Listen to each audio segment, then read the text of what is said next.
Iranian സിനിമയെ ലോകത്തെ വിവിധ ചലച്ചിത്രമേളകളിൽ എത്തിക്കുന്നതിൽ മുഖ്യ പങ്ക് വഹിച്ച സംവിധായകനാണ് ജാഫർ പനാഹി. സിനിമ എടുക്കുന്നതിൽ നിന്ന് ഭരണകൂടം വിലക്കിയിട്ടും വീട്ടുതടങ്കലിലാക്കിയിട്ടും മൊബൈലിൽ ചിത്രീകരിച്ച ഡോക്യുമെന്ററിക്ക് നിരവധി അന്താരാഷ്ട്ര പുരസ്കാരങ്ങൾ നേടിയെടുത്ത സംവിധായകനാണ് ജാഫർ പനാഹി. അദ്ദേഹത്തെക്കുറിച്ചും അദ്ദേഹത്തിൻ്റെ സിനിമകളെക്കുറിച്ചുമാണ് ചർച്ച ചെയ്യുന്നത്. ഒരിക്കൽ കൂടി സ്വാഗതം. ഇറാനിൽ നിലനിൽക്കുന്ന ഭരണകൂട അപ്രമാദിത്വത്തിനെതിരെ തൻ്റെ സിനിമകളിലൂടെ നിരന്തരം കലഹിച്ച സംവിധായകനാണ് ജാഫർ പനാഹി. സർക്കാർ വിരുദ്ധ പ്രചാരണം നടത്തിയെന്ന പേരിൽ പനാഹിക്ക് 2011 6 വർഷം തടവ് ശിക്ഷ വിധിച്ചത്. അന്ന് അദ്ദേഹത്തെ ഭരണകൂടം ജയിലിൽ അടക്കുകയും ചെയ്തു. എന്നാൽ ലോകത്തെ പ്രഗത്ഭരായ സംവിധായകരും അന്താരാഷ്ട്ര ചലച്ചിത്രോത്സവങ്ങളും പനാഹിയുടെ അറസ്റ്റിനെതിരെ പ്രതിഷേധിച്ചതോടെയാണ് 2 മാസത്തെ തടവിന് ശേഷം അദ്ദേഹത്തെ മോചിപ്പിച്ചത്. സിനിമ എടുക്കാൻ പാടില്ല, തിരക്കഥ എഴുതാൻ പാടില്ല, മാധ്യമങ്ങൾക്ക് അഭിമുഖങ്ങൾ നൽകാൻ പാടില്ല, ഇറാനിന്റെ തലസ്ഥാനമായ തെഹ്റാൻ വിട്ട് പോകാൻ പാടില്ല തുടങ്ങിയ ഉപാധികളോടെയാണ് അദ്ദേഹത്തെ ഭരണകൂടം മോചിപ്പിച്ചത്. 2011 കോടതി വിധിച്ച 6 വർഷത്തെ തടവ് ശിക്ഷ പൂർത്തിയാക്കിയേ മതിയാവൂ എന്ന് കോടതി വീണ്ടും വിധിച്ചതിനെ തുടർന്നാണ് അദ്ദേഹത്തെ ഇപ്പോൾ അറസ്റ്റ് ചെയ്ത് ജയിലിൽ അടച്ചിരിക്കുന്നത്. സർക്കാരിനെ വിമർശിച്ചതിന്റെ പേരിൽ മുഹമ്മദ് റസുലോഫ്, മുസ്തഫ അൽ അഹമ്മദ് എന്നീ സംവിധായകരെ അടുത്തിടെ ഇറാൻ തടവിലാക്കിയിരുന്നു. ഇവരെ കാണാൻ ജയിലിൽ പോയ പനാഹിയെ പോലീസ് തടവിലാക്കുകയായിരുന്നുവെന്നാണ് ഇറാനിയൻ മാധ്യമങ്ങൾ റിപ്പോർട്ട് ചെയ്യുന്നത്. ചെറിയ കാര്യങ്ങളിലൂടെ വലിയ രാഷ്ട്രീയം പറയുക എന്നതാണ് ജാഫർ പനാഹി സിനിമയുടെ പൊതുവെയുള്ള സ്വഭാവം. അബ്ബാസ് കിയാറോസ്തമിയുടെ തിരക്കഥയിൽ ജാഫർ പനാഹി സംവിധാനം ചെയ്ത വൈറ്റ് ബലൂൺ എന്ന ചിത്രം അദ്ദേഹത്തിന്റെ രാഷ്ട്രീയ വീക്ഷണങ്ങളാൽ സമ്പന്നമാണ്. 7 വയസ്സുള്ള ഒരു പെൺകുട്ടി അവൾക്ക് ഇഷ്ടപ്പെട്ട ഗോൾഡ് ഫിഷിനെ വാങ്ങാൻ ആഗ്രഹിക്കുന്ന കഥയാണ് വൈറ്റ് ബലൂൺ പറയുന്നത്. ഗോൾഡ് ഫിഷിനെ വാങ്ങുന്നതിന് ഉമ്മ ആദ്യം എതിർ നിന്നെങ്കിലും പിന്നീട് അവൾക്ക് കാശ് കൊടുക്കുന്നുണ്ട്. എന്നാൽ അവളുടെ കയ്യിൽ നിന്ന് ആ കാശ് ഒരു ഓടയിൽ കളഞ്ഞു പോകുന്നു. ആ കാശ് എടുക്കാനുള്ള റസിയയുടെയും അവളുടെ സഹോദരൻ അലിയുടെയും ശ്രമമാണ് സിനിമയുടെ കാതൽ.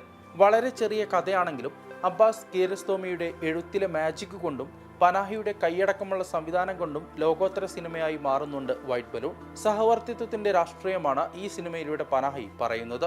വിവിധ വംശങ്ങൾക്കിടയിലും മതങ്ങൾക്കിടയിലും വെറുപ്പിന്റെ ചോര വരക്കുന്ന വർത്തമാനകാലത്ത് പോലും 1995 ഇറങ്ങിയ ഈ സിനിമ പ്രസക്തമാകുന്നുണ്ട്. ദി മിറർ എന്ന അദ്ദേഹത്തിന്റെ 1997 സിനിമയും ഒരു കുട്ടിയിലൂടെയാണ് കഥ പറയുന്നത്. വീട്ടിലേക്കുള്ള ബസ് മാറിക്കയറുന്ന മിന എന്ന കൊച്ചുകുട്ടിയുടെ കഥയാണ് ദി മിറർ. സ്ത്രീകൾക്ക് വിലക്കേർപ്പെടുത്തിയ ഫുട്ബോൾ ടൂർണമെന്റ് കാണാൻ ആൺവേഷം കെട്ടിപ്പോകുന്ന പെൺകുട്ടികളുടെ കഥയാണ് 2006 പുറത്തിറങ്ങിയ ഓഫ് സൈഡ് എന്ന സിനിമയിൽ പറയുന്നത്. ഇങ്ങനെ ചെറിയ കാര്യങ്ങളിലൂടെ വലിയ രാഷ്ട്രീയം പറയുക എന്നതാണ് ജാഫർ പനാഹി സിനിമകളുടെ സവിശേഷത. 2010 ഭരണകൂടം അദ്ദേഹത്തെ വേട്ടയാടാൻ തുടങ്ങുന്നത്. എന്നാൽ ജീവിതം സിനിമയ്ക്ക് വേണ്ടി സമർപ്പിച്ച പനാഹിയുടെ ആത്മവിശ്വാസത്തെ തകർക്കാൻ ഇറാൻ ഭരണകൂടത്തിന് കഴിഞ്ഞില്ല എന്നതാണ് സത്യം. സിനിമ എടുക്കുന്നതിൽ നിന്നും തിരക്കഥ എഴുതുന്നതിൽ നിന്നും ഭരണകൂടം അദ്ദേഹത്തെ വിലക്കിയ 2010 ശേഷമാണ് ജാഫർ പനാഹിയുടെ ഏറ്റവും ക്രിയേറ്റീവ് വർക്കുകൾ വന്നിട്ടുള്ളതെന്ന് പൊതുവെ വിലയിരുത്തപ്പെടുന്നുണ്ട്. 2010 മാർച്ചിലാണ് ഭരണകൂടത്തിനെതിരെ പ്രവർത്തിച്ചു എന്ന് പറഞ്ഞ് ജാഫർ പനാഹിയെ അറസ്റ്റ് ചെയ്യുന്നത്. പനാഹിയുടെ ഭാര്യ, കുടുംബാംഗങ്ങൾ, സുഹൃത്തുക്കൾ തുടങ്ങി 15ഓളം ആളുകളെ അന്നത്തെ അഹമ്മദ് നജാദ് ഭരണകൂടം ജയിലിലാക്കുന്നുണ്ട്. Paul Thomas Anderson, Francis Ford Coppola, Martin Scorsese തുടങ്ങിയ നിരവധി വിശ്വപ്രശസ്ത സംവിധായകരും കാൻസ്, ടിഫ്, ബെർലിൻ തുടങ്ങിയ ചലച്ചിത്രോത്സവ വേദികളും പ്രതിഷേധിച്ചതോടെ പനാഹിയെ മോചിപ്പിക്കാൻ ഇറാൻ ഭരണകൂടം നിർബന്ധിതരായി. ഇത്രയധികം പ്രശസ്തരും പ്രശസ്ത വേദികളും ഒരാൾക്ക് വേണ്ടി പ്രതിഷേധിക്കുന്നത് ലോകത്താദ്യമായിട്ടായിരുന്നു. തുടർന്ന് മെയ് 25 അദ്ദേഹത്തെ ഭരണകൂടം മോചിപ്പിച്ചു. 20 വർഷത്തേക്ക് സിനിമ എടുക്കരുത് എന്നതുൾപ്പെടെയുള്ള നിരവധി ഉപാധികളോടെയായിരുന്നു മോചനം. എന്നാൽ ആ ഉപാധികളൊന്നും പനാഹിക്ക് പ്രശ്നമായിരുന്നില്ല.